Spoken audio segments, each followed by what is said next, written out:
Ladies and gentlemen, good day and welcome to the Time Techno Plast Q3FY23 earnings conference call hosted by Phillip Capital India Private Limited. This conference call may include forward-looking statements.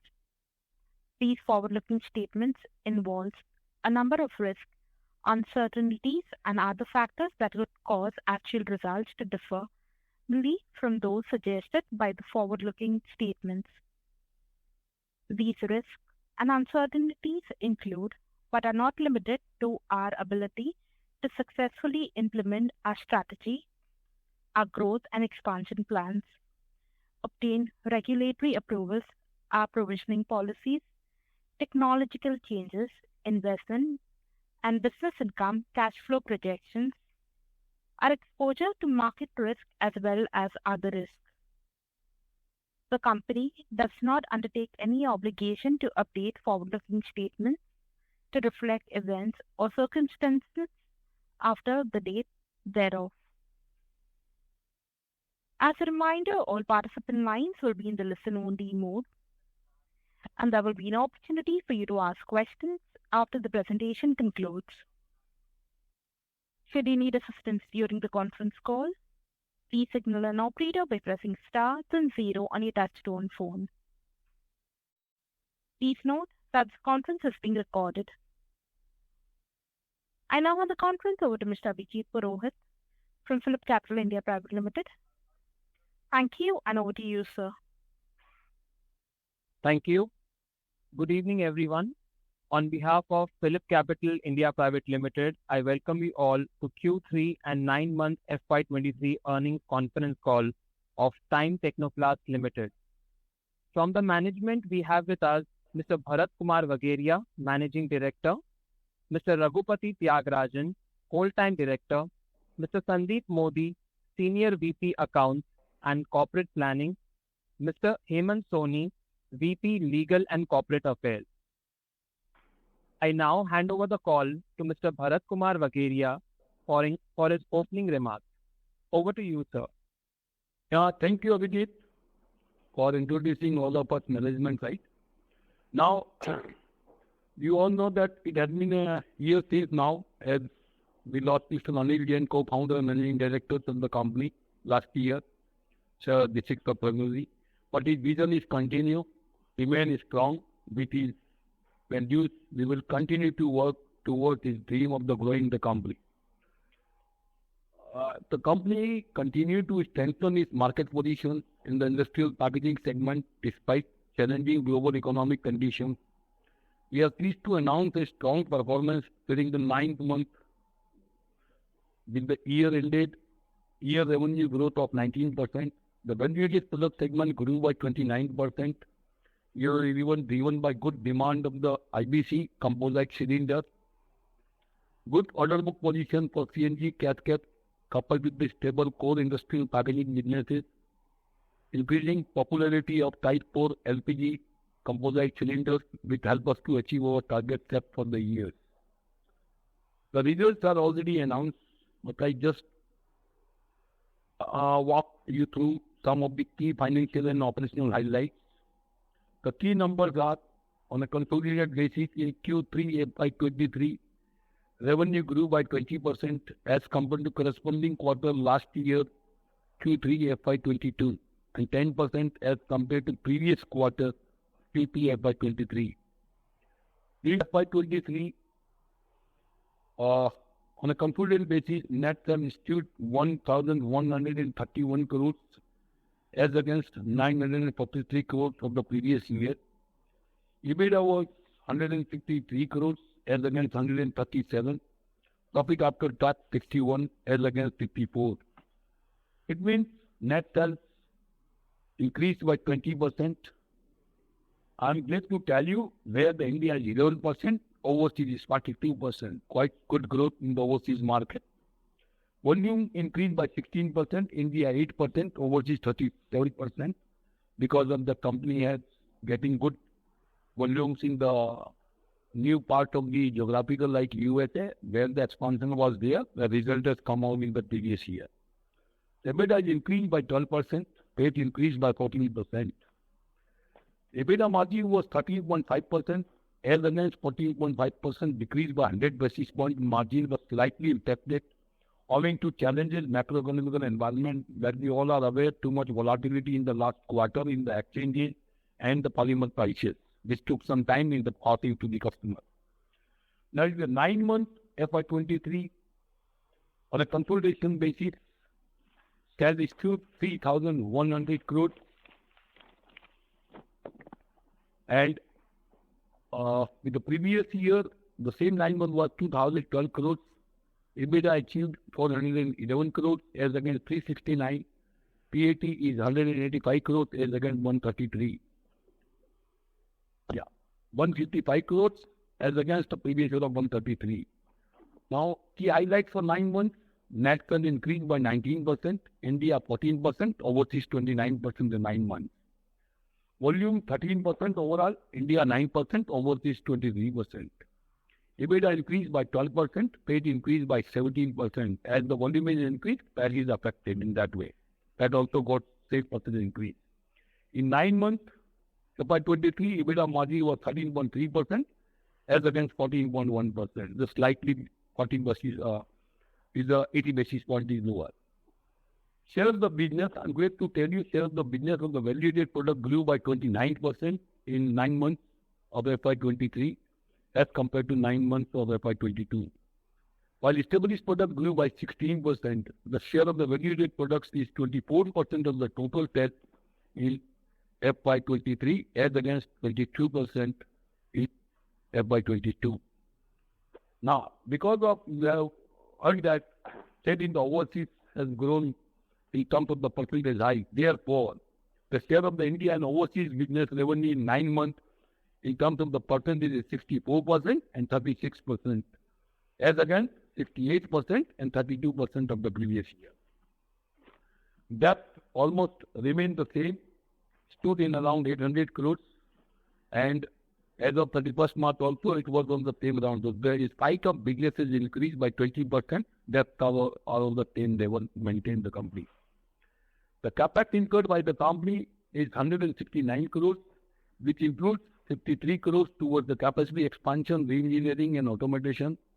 But mainly capex incurred this current year is on account of the value-added product, which is CNG, cylinders and IBC. And in this reference, I think just you will see some kind of the company that sent intimation to the NSE, BSE, reference to the CNG, one largest order received by the company, and intimated to the exchange is just 20 minutes before the market closing, because we just got in the night that order, and that has been circulated and informed to the exchanges. It is a large order company has received. In terms of the value, I can pay now, because it's the 134 crore value of the order is received company, and this is the 3 years largest order. Now, the consolidation from restructuring, yes, I would like to update, because we all are aware that the boards and shareholders are giving the approval. But you know that this process, company has a presence in 10 overseas countries, and it took time in the due diligence process. That has been completed. But again, it was earlier based on the 2021 financial results. But now as we have completed 2022 calendar year, because in overseas we follow the calendar year. The matter is under discussion with the prospective buyers and with our advisors, and the result of which will come out in the period ahead shortly. So company has still continue and focusing on doing some kind of the disinvestment of overseas business. And further, as you heard my message recently, that overseas business has grown more than 23% in the 90s. So definitely we reserve our right to enhance the value of the self-investment, so which we have lost the period of this last 3-4 months. So very soon, this company management will update you time to time in each of the meetings. Now, I would like to open the floor to the answer specific questions in this call. Thank you. Ladies and gentlemen, we will now begin with the question and answer session. Anyone wishing to ask a question may you please press star and one on your touchtone telephone. If you wish to remove yourself from the question queue, you may press star and two. Participants are requested to use handsets while asking a question. Ladies and gentlemen, we will wait for a moment while the question queue assembles.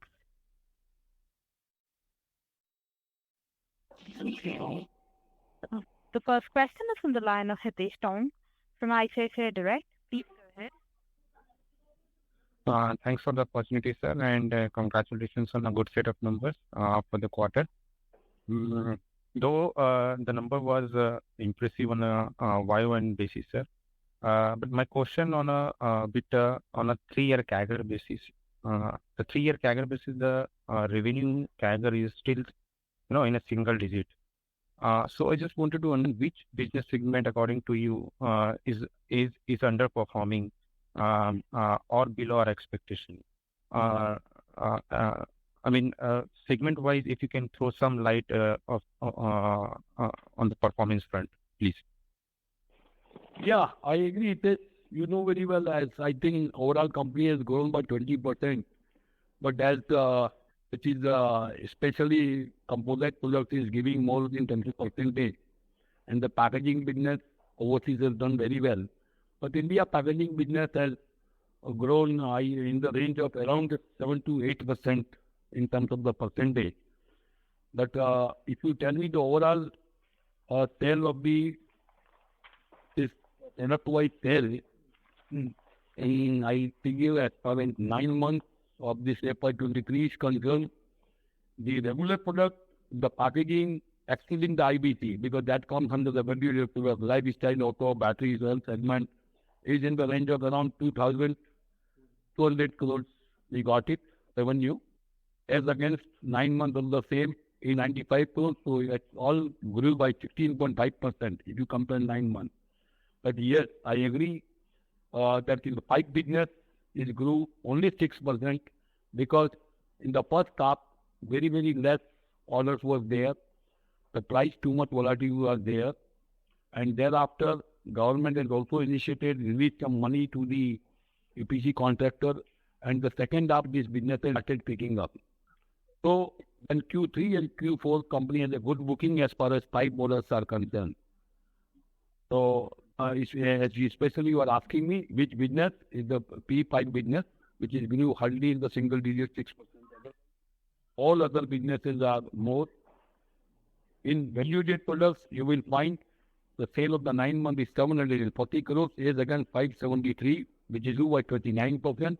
We got the good growth in the IBC.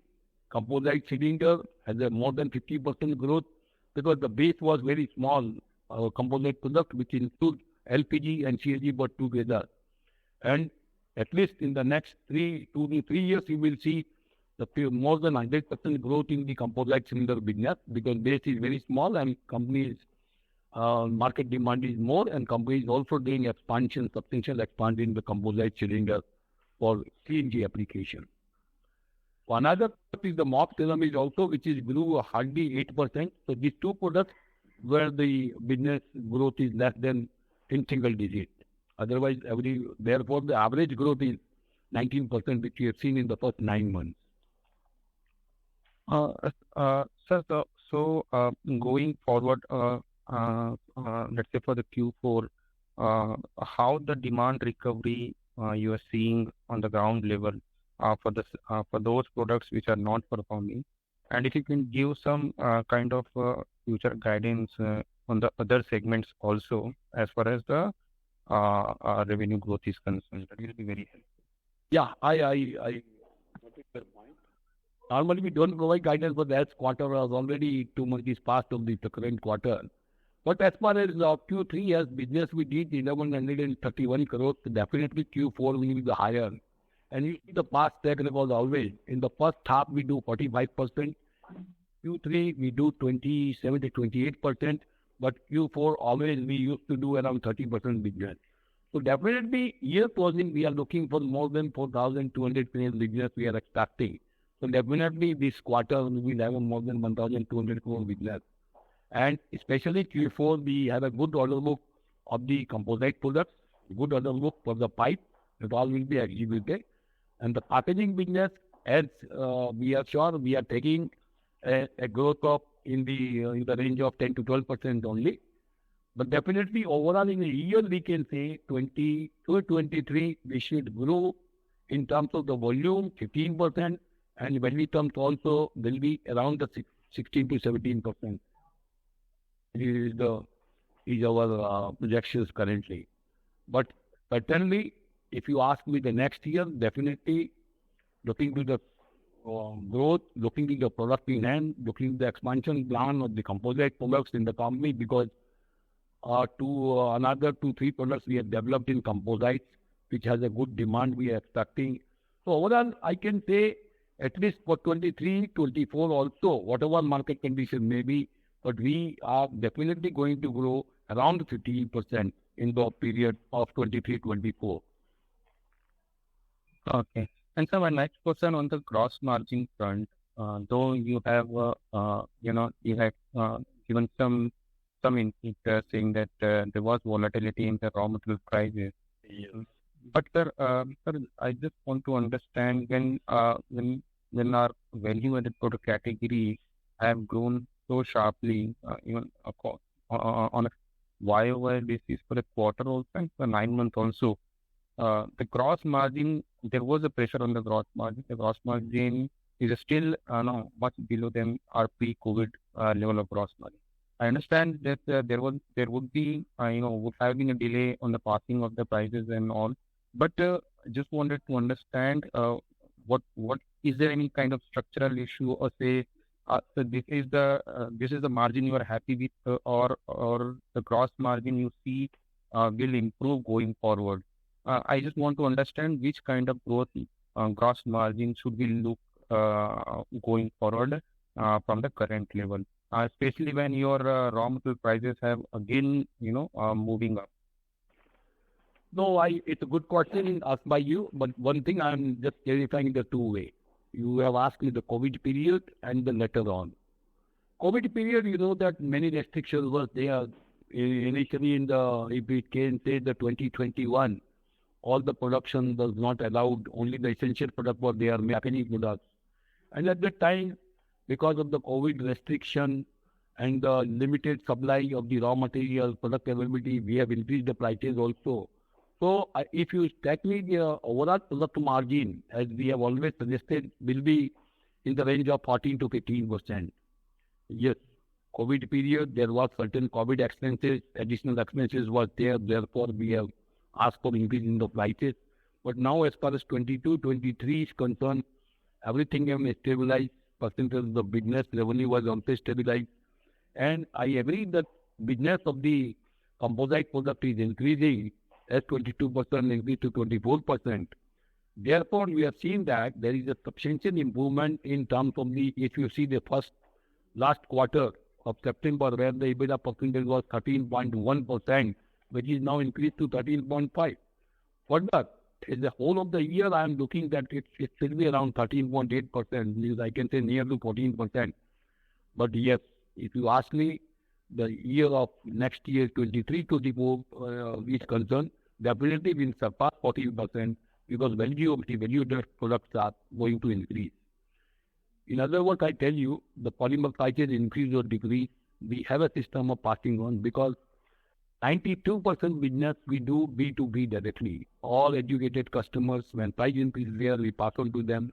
If price decrease there, we pass on to them. Only the good two businesses where are there, like composite products, where we have order booking, we always keep the reasonable and good margin, looking to the contingency and then the price fixed for the yearly contract. We always keep that much in hand on account of the contingency. Further, P-pipe business is there, where we also take the order very cautiously, looking to the market trend. But we know that EBITDA margin in that product is in the range of 11 to 12%. So we have to work within that for existing capacity utilization in that business. And that going, and as I mentioned in my last call also, that we are not going to expand in pipe business because it's the low EBITDA margin business. We will do our focus on the value-added products and the composite products. But yes, if you ask me the futures, company is focusing and management is really increased in the operating margin, and it will be in the range of between 14 to 15.5%. 1.5% I am keeping the range on account of the transfer means pass on of the price increase or decrease. But certainly, it's 14% be our target. In addition to that, because everything is linked with the improvement of the ROC part, because when the margin will improve, then definitely ROC is, we have not changed any focus on the ROC. Definitely by 25-26, we are targeting to achieve ROC over 19% by changing the combination of established products and the validated products.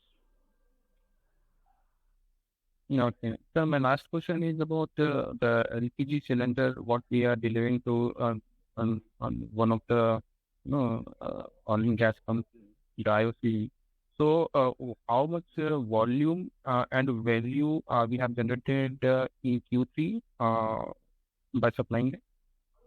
Actually, as far as Q3, if you are asking me, because you know that LPG cylinder, we got the approval for more than 48 countries, and I'm glad to tell you, every quarter we add 1 or 2 countries, and my supply is increasing that reason.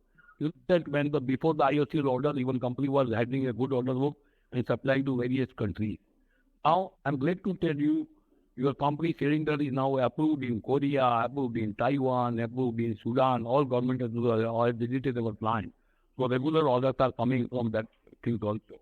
And now, as far as you are asking me, as per the quarter is concerned, around 288,000 cylinders in this quarter. But you ask me the 9 months, we crossed 7 lakh cylinders as LPG cylinders. Sir, I'm asking particular for the domestic LPG player, I mean IOCL company, how much on a volume terms and value terms, how much have you delivered? Purpose don't available, but that supply is on and servicing is on to the IOCL customer.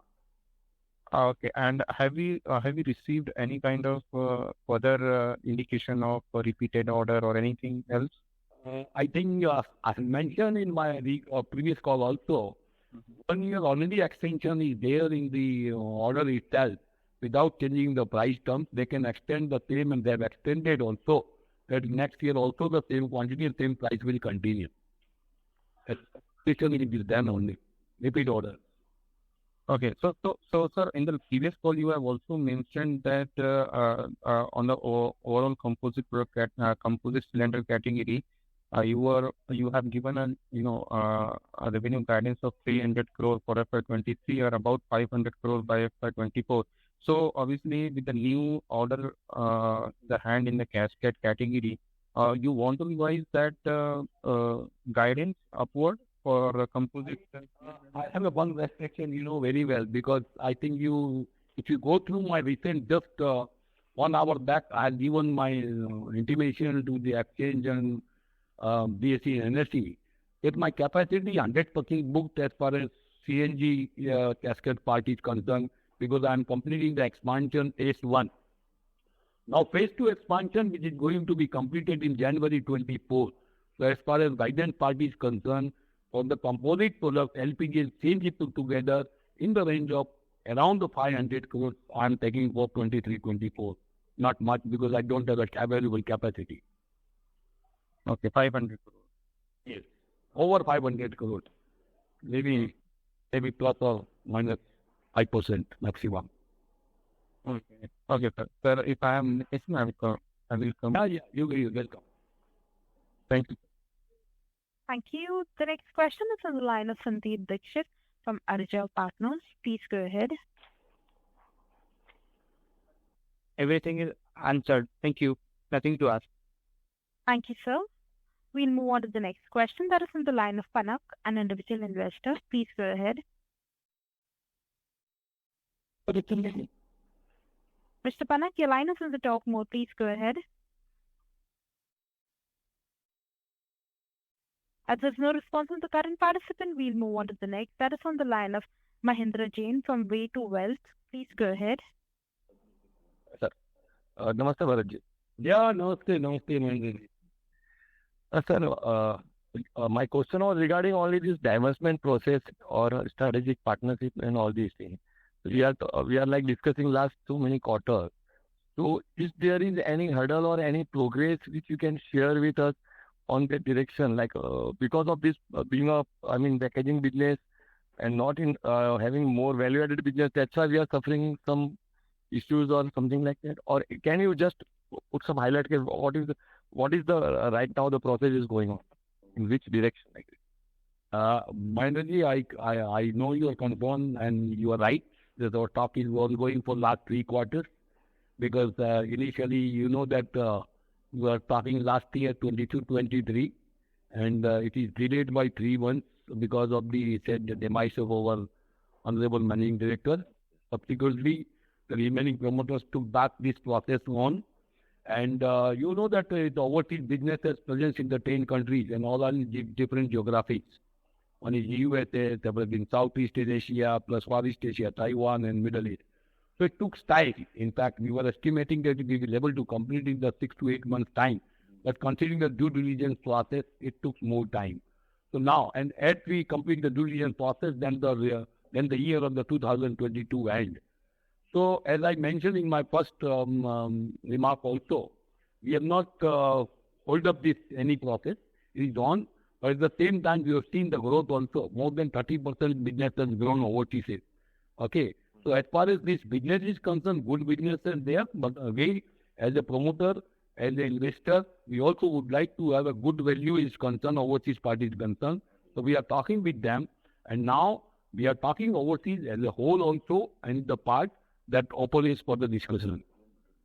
Yeah. And another thing, based on the 22, that decision will come out. And I think I'm not asking you much time, that yes, in the next 90 days, some result will come out. Okay. Packaging business, overseas we do packaging business and nothing to worry. Packaging business has grown and further we are expecting growth in 23 also for more than 12%. Correct. Sir, this domestic packaging business, are you planning any restructuring or can you put some highlight on that? Not now, because you know very well, because it's a very cumbersome process. There are many locations. I do packaging product, I do composite product. Because just I tell you, packaging product, I use the blow molding and injection molding process. For my composite product also, I use the blow molding and I use the injection molding. Then we use some kind of the other composite product. So there is the crisscrossing of the process. So it is because then in India we have a 16 manufacturing locations and composite products we are manufacturing at 4 plus to 6 locations. So it's a time taking process and I can't comment right now. But yes, my first objective, disinvestment of the minority stake for the overseas business in whole or in part. Then second stage, we will take the India restructuring also, not now. Then the business is growing and the good growth is there. And again, I repeat that. We are not compromising of our business of the value-added product because we have a leverage of the balance sheet is good. We have a capacity of the borrowing capacity. So CNG expansion, as the demand is increasing, yes, we are doing the expansion and we are not compromising any value-added product business based on my disinvestment. We have not planned that. That was one of the objects. If I disinvest, it will be benefit. I will do the expansion in CNG. It will benefit to the shareholder and repayment of the debt. These are the 3 objectives of the disinvestment. Still there, as that will materialize, it will do, but not at the cost of the expansion of the composite product. That will carry on without any, whether it's disinvestment happens or not happens. Yes.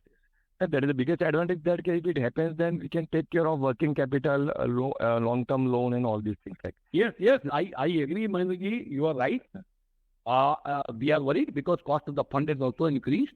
In second thing, working capital cycle time to time it is improving. And you know that COVID period when reached back to the 130 days, now reduced to the around, we are targeting to less than 100 days in the next 6 months time.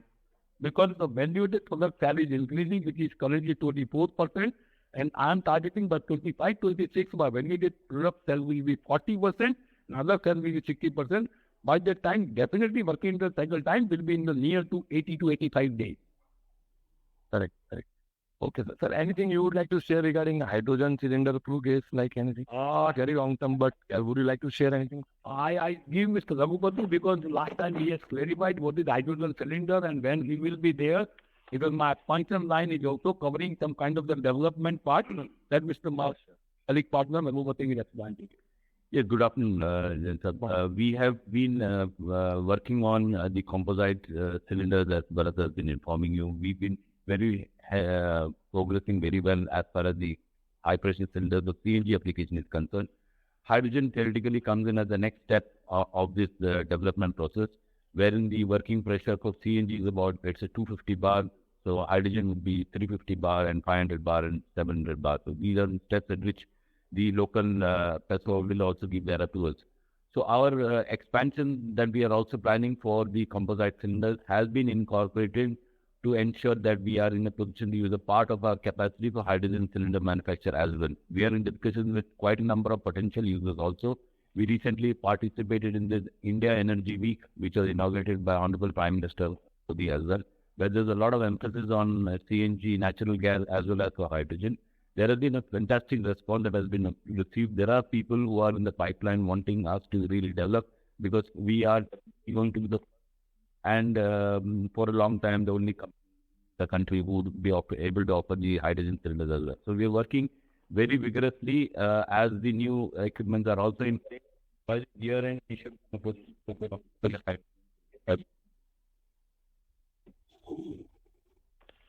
I hope. Sorry to interrupt, sir. Your audio is breaking up. I will be. Sir, your audio is breaking up. Okay. I do not know where it broke. I just would summarize once again. We are working definitely towards the development of the hydrogen cylinders. Theoretically, it's one step over the development of the CNG cylinders. There are enough inquiries that are there in the pipeline for hydrogen cylinders also. We have recently participated in the India Energy Week, where there has been a recognition or Time Techno Plast as a good manufacturer of high pressure cylinders. So there is very clearly a pipeline requirement. Our plan to manufacture is coinciding with the investment that we are doing for expansion of this composite project. And by this year end, we should be in a position to have this announcement also of an indigenous manufacture of hydrogen cylinder as well. Okay. Thank you. Thank you. The next question is on the line of Umang Shah from India Bridge Capital. Please go ahead. Hi, sir. Thank you for taking my question. Am I audible? Yeah.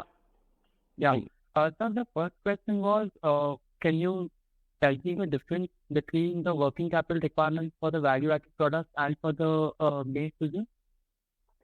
Yeah, if you ask me, two things are different. The value-added products, which includes IBC, then is the Marx film, and especially composite products.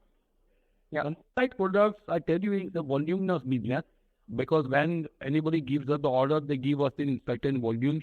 I have to produce that. Then the inspection carrying out, I have to carry out the inventory, because in composite product, most of the items are imported, inputs are there, which the long delivery process time. So I have to carry the inventory, look into the contingencies of the shipping line, condition delivery time.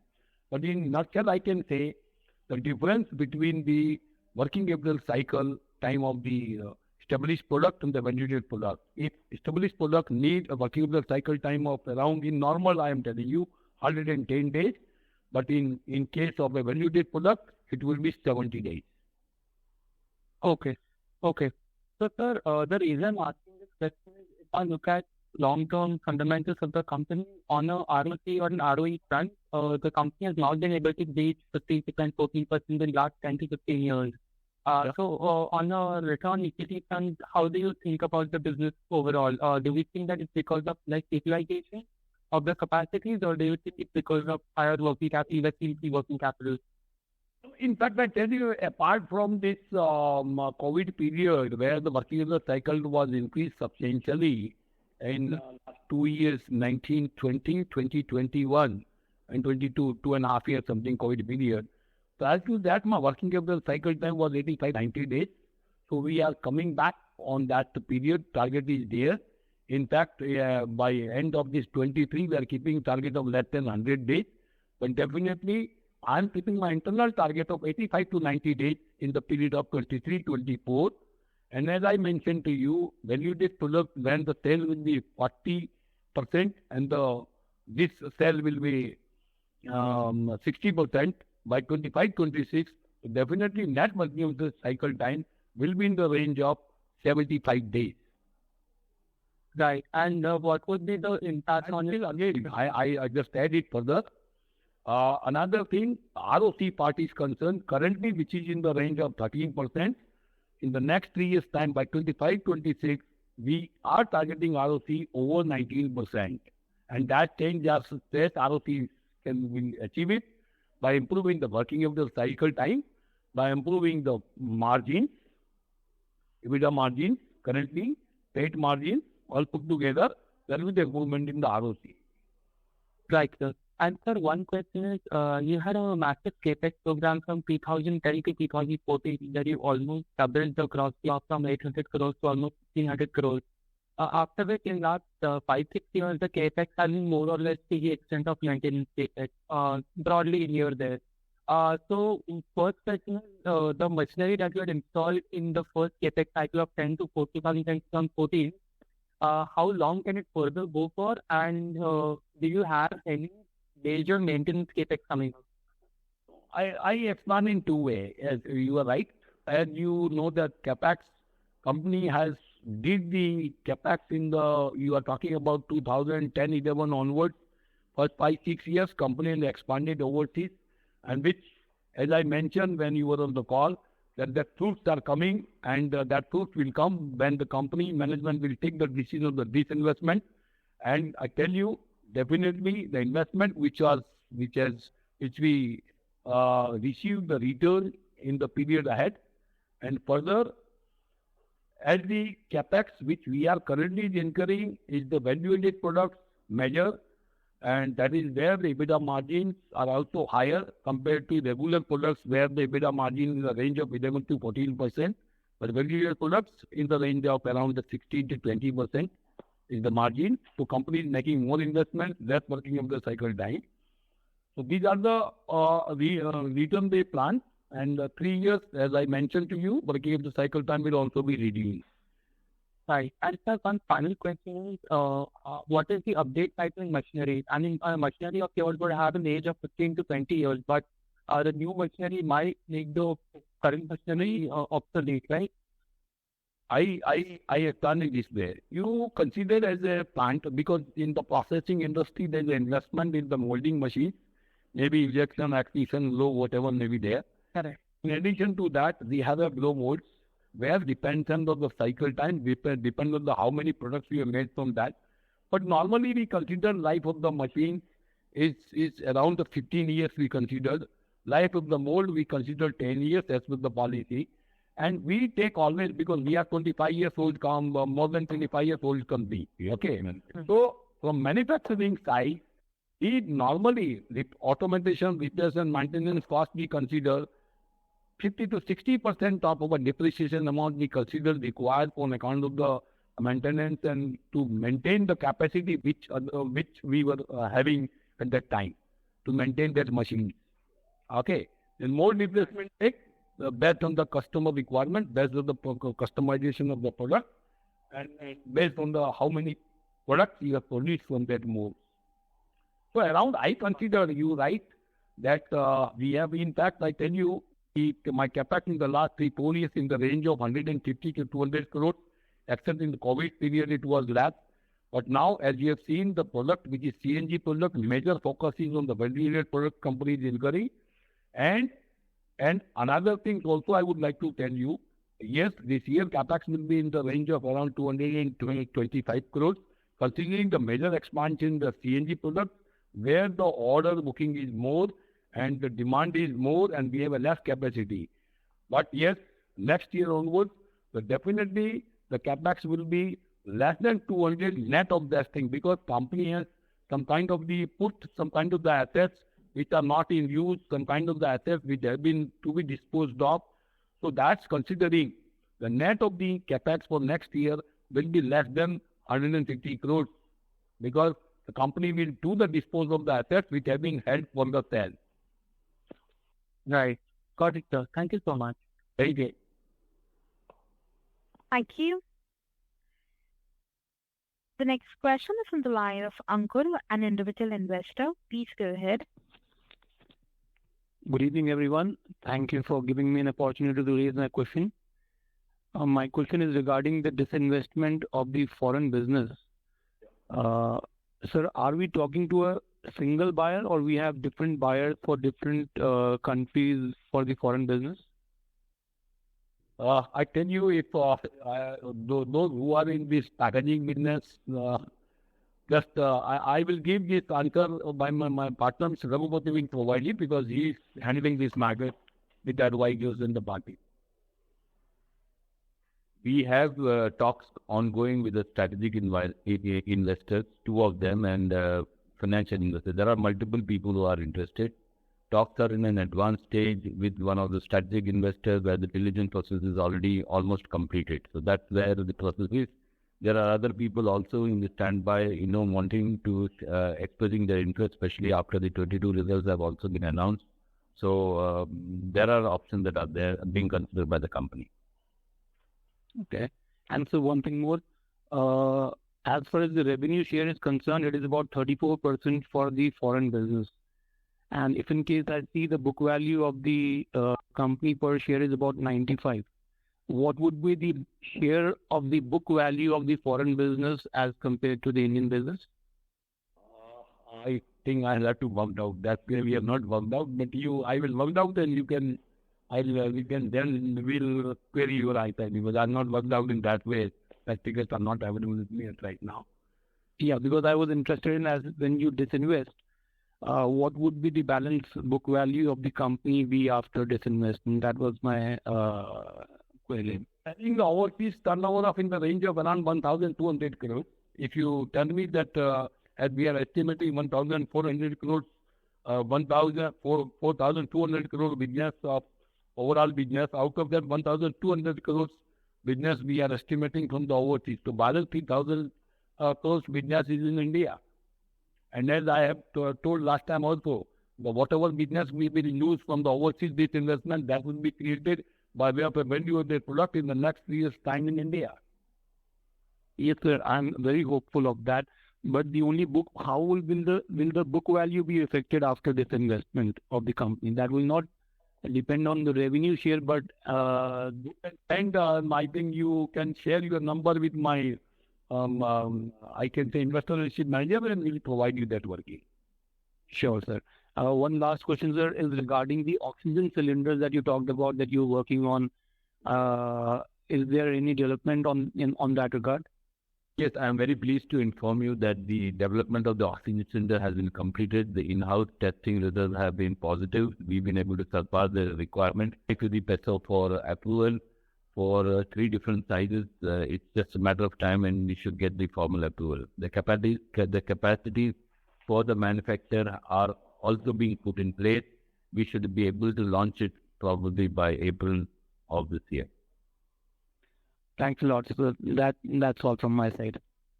Thank you. Thank you. The next question is from the line of Sureshwaran, an individual investor. Please go ahead. Yeah. Good evening, sir. Good evening. Sir, we have been discussing about onboard CNG cylinder actually for more than 1 year. Have you got any order for this one? Steadily, as far as onboard cylinders are concerned, we would be launching it only coinciding with the new manufacturing program which is coming on board by end of this year, because whatever current capacities are available, they are all being utilized for the cascade part of the requirement. And even as per the chain of requirement goes, the cylinders are normally put into the supply part of it, wherein the cascades are put into use, and subsequently as this gas moves down to the retail station, then they will further find their way to among the retail users. So these cylinders for onboard applications will also be developed by this year, and as we have some surplus capacity available. Okay, sir. And my next question regarding the MOX flames. So what is the advantage of our MOX flames? Actually, I see many players are offering with a 2-year warranty. for pond liner and tank covers. What is our advantage to crack this market? Yeah, as far as the mock film is concerned, it is a process of manufacture which keeps us discreetly apart from the others, because here the process is technologically oriented, a little more advanced in terms of how we are in a position to manufacture a cross-laminated or a mock film. We are able to give it a better tensile strength as compared to any other film, and we are able to get that price to grammage advantage for sure. All the other people, I would put it 7 out of 10 in the market today would claim to be a cross-laminated film, but half of them are not even there as a cross-laminated film. They are, kind of deceptively similar, I would say that. It's a matter of time when these films also start performing differently, and the consumer will be in a position to, find the advantage. So we are sticking very securely to the process that we have adopted, and will continue to deliver the superior product that we do and offer. Okay, sir. Okay, sir. And another, my question is regarding the high-tech, our another high-tech product, DEF urea tank. So we are getting, what is the reception, sir? The market now? Yes, getting order for this one. Yes, as you are aware that urea tank is used for the urea applications which goes along with the diesel as per the BS6 norms are concerned. These have been put into place. We have already developed 3 different sizes of urea tank which we are supplying to OEM. The tank is doing exceptionally well. There are additional sizes that have also been ordered which should see further growth in the business. So we are working with OEM. This is a strictly OEM product. The product is manufactured using the technological advantage that we have, and we are able to successfully exploiting. There are very few successful players offering these urea tanks in the country today. Okay, sir. Are we expecting any, we are working for foreign order also from other countries for this OEM tank? Actually, potential would exist in terms of technology, in terms of the quality, but then obviously when we are looking at the tank, it is a hollow product, you would end up exporting air. So there would be preference by the OEMs to develop local players. They don't normally want to develop a player or depend on a player who is situated abroad. In fact, they not only want it within the country, but they want it in their own district and region. So OEM products normally are, you can develop the business if you are there in the neighborhood. Okay, sir. Okay, sir. And my next question, sir. So now the lot of big players are coming for green hydrogen. Okay. Yes. So so they have deep pocket. They can manufacture hydrogen cylinder also. What do you think, sir? Actually, they can manufacture a hydrogen cylinder because it's a small part of their business, perhaps a backward integration. So then, in that sense, how can we compete? Well, admittedly, the process of manufacture of hydrogen cylinders is not very, very easy. People who would want to do that will require a lot of capex that will be required to be done.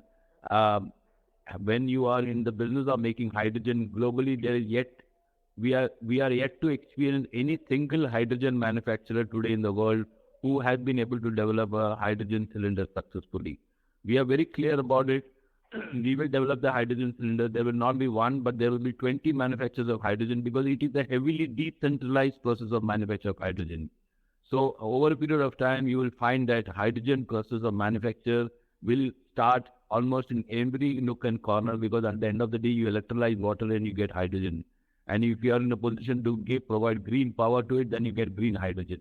So wherever the hydrogen is manufactured, the biggest challenge will be how this lightweight gas would be able to be captured in a cylinder, and what pressure you can do so that the cost of carrying the cylinder would be as optimum as possible. So we are able to foresee that whatever the strategy that we have adopted should be able to see us very successfully in the years to ahead. We are not really bothered about such a possibility. Okay, sir. Okay, sir. Then my last question is, still are we looking for disinvestment of battery division, sir, or battery division? Yeah, I think yes, you mean to say we are open, but not at the distress level, because at the battery division, it's self-sustained company, self-developed company, and yes, I know that ROC from that business hardly 7 to 8%, But yes, that company is also developing the electrical batteries, lithium-ion batteries, developing is on. We have produced some kind of the samples submitted to some authorities for the approval, but especially two-wheelers and three-wheelers. But yes, we are open. If good value we are getting along with our returns, we can discuss with them and do it. Okay, sir. Okay, sir. That's all from me, sir. Thank you. Thank you for answering my question. Thank you. The next question is from the line of Hiten Boracha from Jointer Capital. Please go ahead. Hello. Yeah. Yeah, sir. Thank you for the opportunity, sir. So most of my questions have been answered. I have only one or two questions left. The first is on the guidance you have given 15% growth for FY24 as well as FY23. Would you like to give it the breakup for value and volume, sir? Oh, there is a different products are there. Volume will be each of the segment. There is a different volume. I tell you, the guidance I am giving over 20%. If you ask me, the established products and the valued products, I can tell you, valued product we are expecting growth of around the 25%, more than 25%. Established product, we are projecting growth of around between 12%. The combined growth. So sorry, sir, but your voice is breaking. You told value-added product growth is 25% and established is, I mean that number. Yeah, established products in the range of 10 to 12%, and around more than 25%. You can take 30% because the CNG products, cascade products which we have expanded is going to get as against current year projections of business of around 350 crores. The next year we are seeing around 550 crores. So the growth is more than 40% in CNG product. But if you take the entire value-added product growth, will be over 25%. Mind, yeah, and you will achieve the revenue over 15%. Volume and both. So 15% for this year and any number for FY24, sir? Number you can take as I have in the for on my call, you just see 3,100 crore revenue is already achieved in the 9 months. So we are projecting this year, considering this Q4 quarter, in the range of around 4,200 crores. It will take 15% on 4,200 crores, which works out around 4,800 crores. But we will do our best, if possible. If prices also remain on the higher side, we can get 5,000 crores also. But you know the revenue is dependent on the polymer prices. But yes, we are sure as far as margin is concerned, we will be able to achieve EBITDA margin in the range of 14%. Okay. Yeah, sir. Thank you. So just last question on the divestment side. Would you like to give any ballpark number? What kind of inflow we are expecting from this divestment? Assuming we are selling the whole business.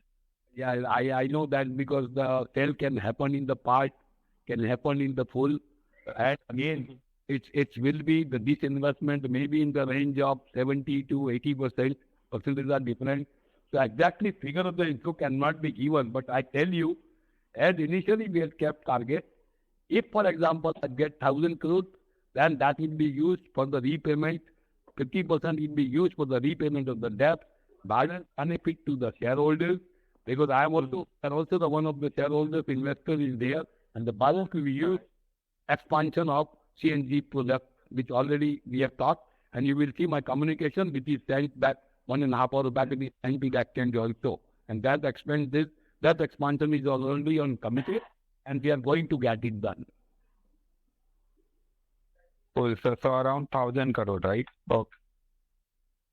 Hello. You can take it. I give you the example of that. Okay. Yeah. Thank you, sir. 1,000 crores for 100% value. Then what will be the percentage of, if I say 80%, then I will get 800 crores.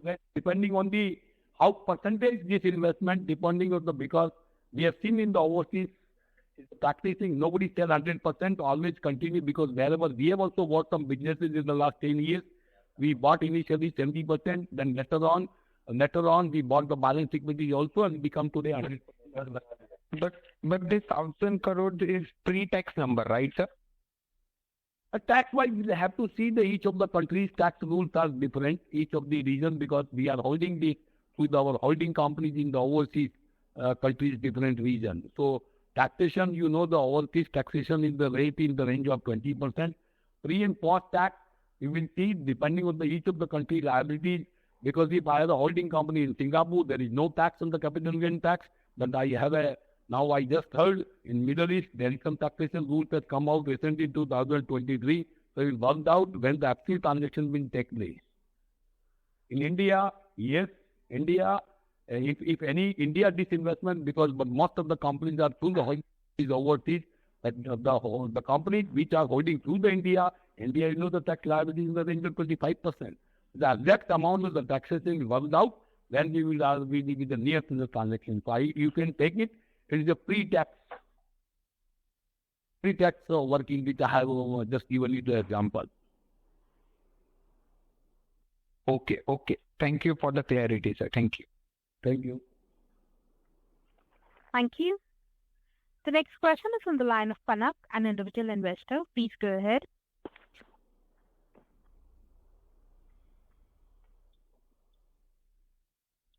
I think last time Panak, he is not on the line.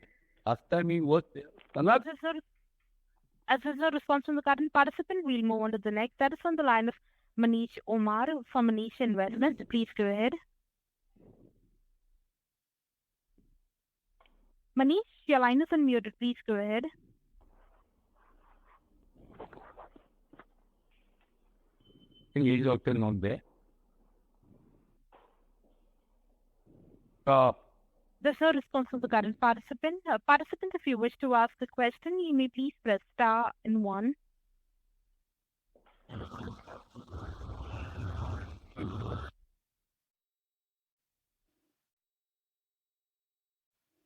Ladies and gentlemen, that was the last question. I now hand the conference over to the management for the closing comments. Yeah, I would like to convey thanks to all participants who heard carefully about the Q3 and 9 month results of the company. And definitely, as I promised, we will try our best to keep looking to the present scenario and to achieve the targeted revenue of the company. And as I mentioned in the beginning remarks, to fulfill and to complete the dreams of our Honorable Sri Anil Jain. We'll try our best. Thank you very much. Thank you, members of the management team. Ladies and gentlemen, on behalf of Phillip Capital India Private Limited, that concludes this conference call. We thank you for joining us, and you may now disconnect your lines. Thank you.